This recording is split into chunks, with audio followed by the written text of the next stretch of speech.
Olá, graça e paz em nome de Jesus. Hoje é o 10º dia de leitura da Bíblia na ordem cronológica dos acontecimentos.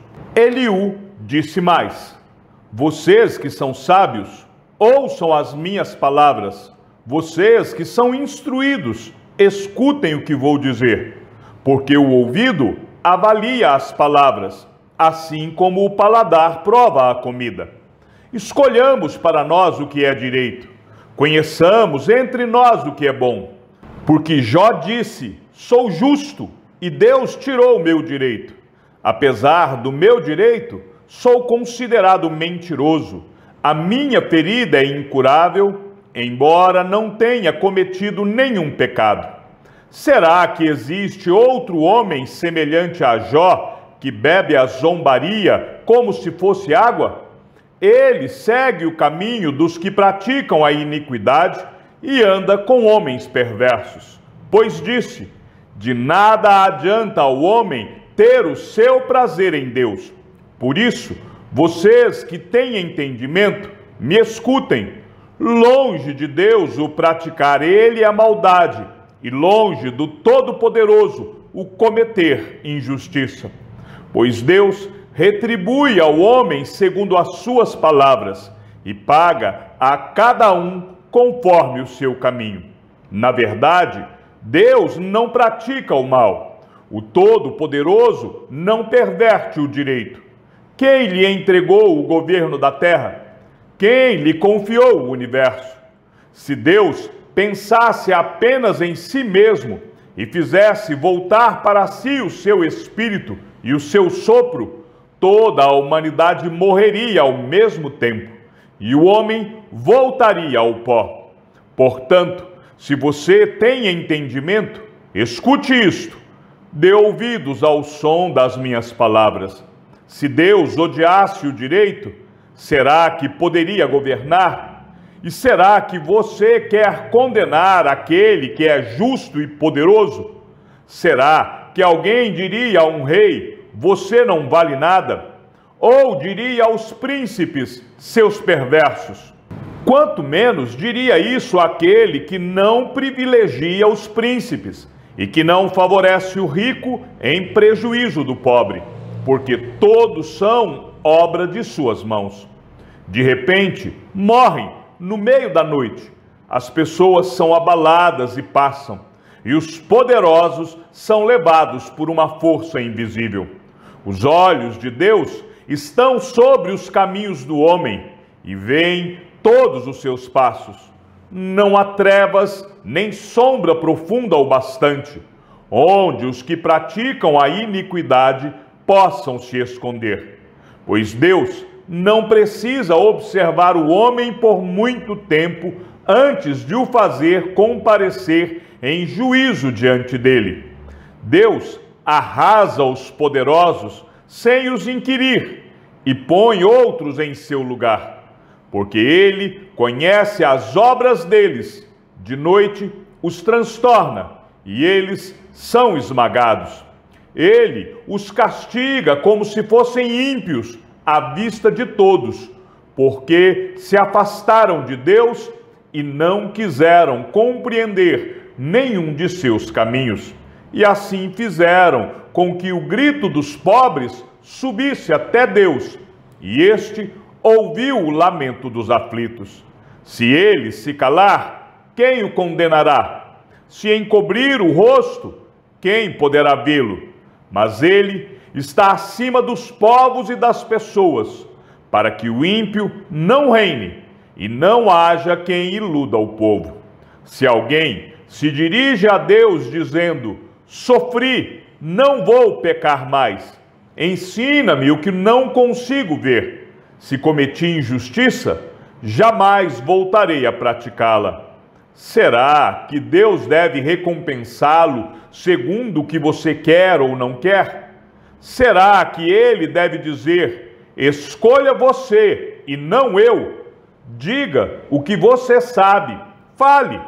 Os homens que têm entendimento me responderão.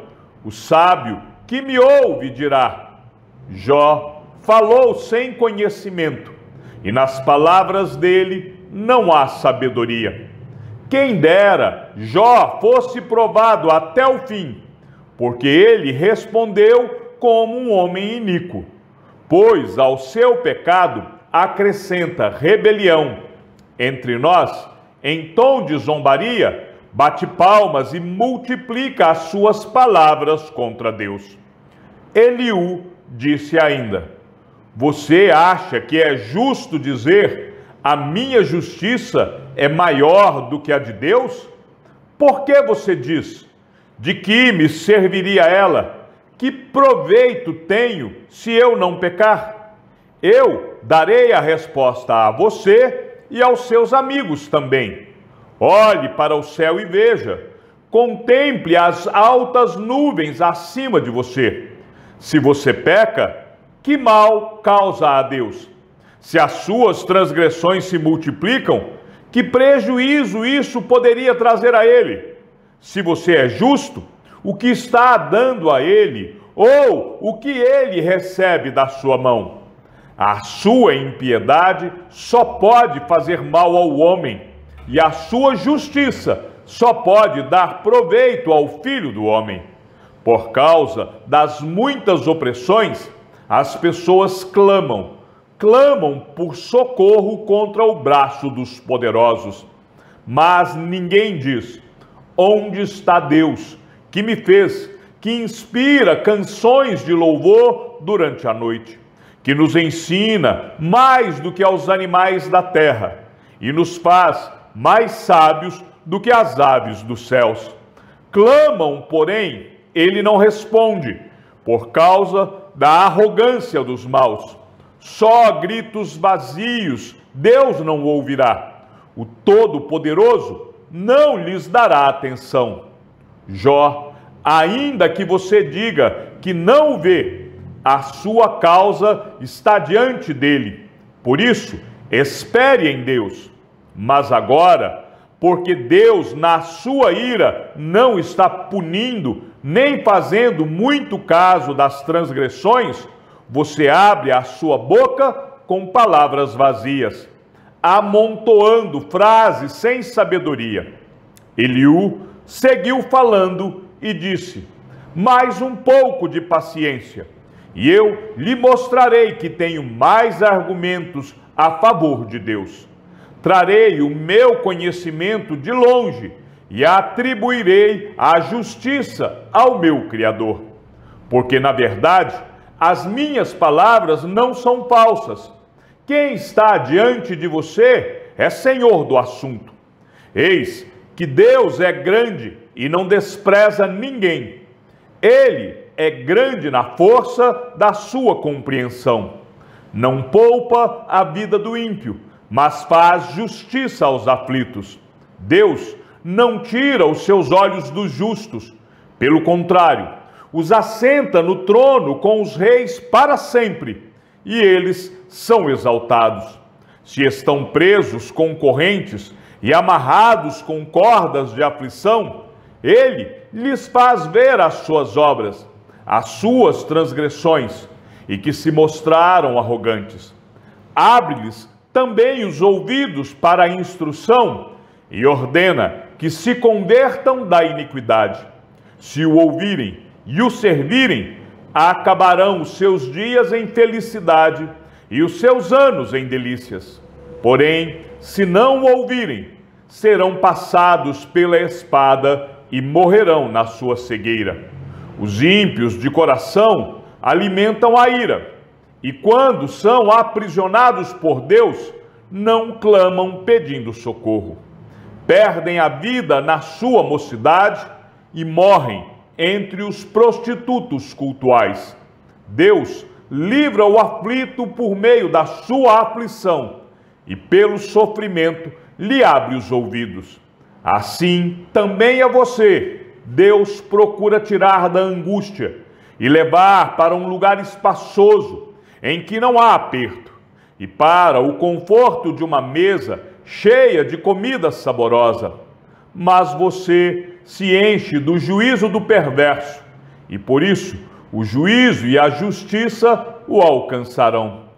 Tenha cuidado para que a ira não o leve a zombar, nem permita que a grande quantia do resgate o desvie.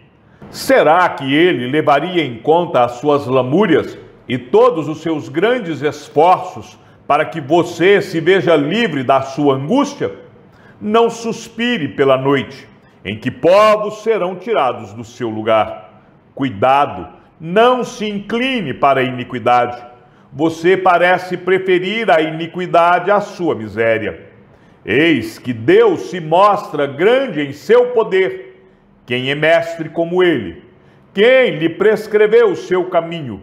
Ou quem pode lhe dizer: cometeste uma injustiça?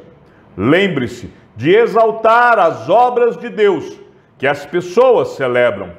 Toda a humanidade olha para elas. As pessoas as contemplam de longe. Eis que Deus é grande e não o podemos compreender. O número dos seus anos não se pode calcular. Ele atrai para si as gotas de água que de seu vapor destilam em chuva, a qual as nuvens derramam e gotejam sobre a terra em grande abundância. Pode alguém entender como ele estende as nuvens e como os trovões ecoam em sua tenda? Eis que ele espalha sobre elas o seu relâmpago e encobre as profundezas do mar. Pois por estas coisas ele julga os povos e lhes dá alimento em abundância. Enche as mãos de relâmpagos e os arremessa contra o adversário.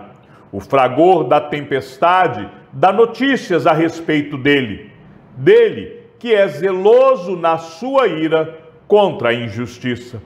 Diante disto, o meu coração treme e salta do seu lugar.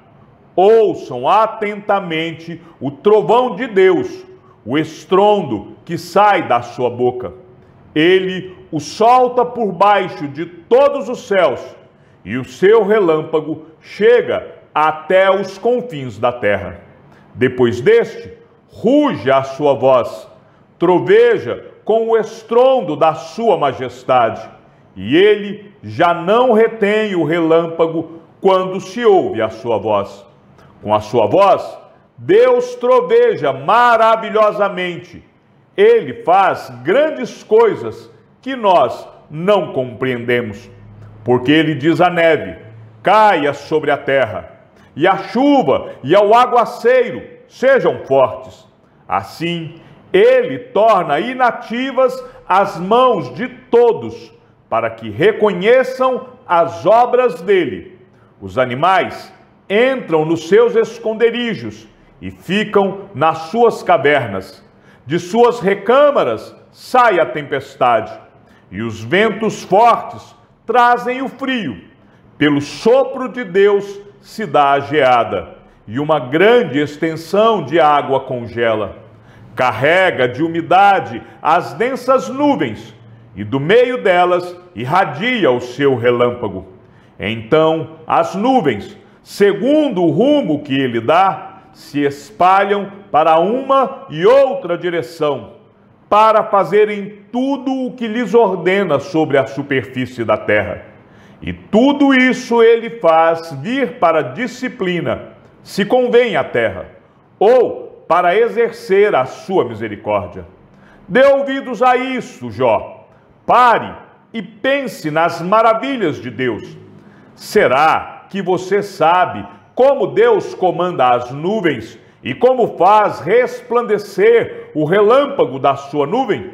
Será que você sabe algo sobre o equilíbrio das nuvens e sobre as maravilhas daquele que é perfeito em conhecimento? Você, cujas roupas ficam aquecidas quando há forte calor por causa do vento sul, será que você pode ajudar Deus a estender o firmamento, que é sólido como espelho de metal fundido? Ensine-nos o que devemos dizer a ele, porque nós, envoltos em trevas, não podemos expor a nossa causa diante dele. Será que alguém deveria contar a Deus que eu quero falar com ele? Se alguém fizesse isso, seria devorado. Eis que ninguém pode olhar para o sol que brilha no céu, uma vez passado o vento que o deixa limpo. Do norte vem o áureo esplendor, pois Deus está cercado de tremenda majestade.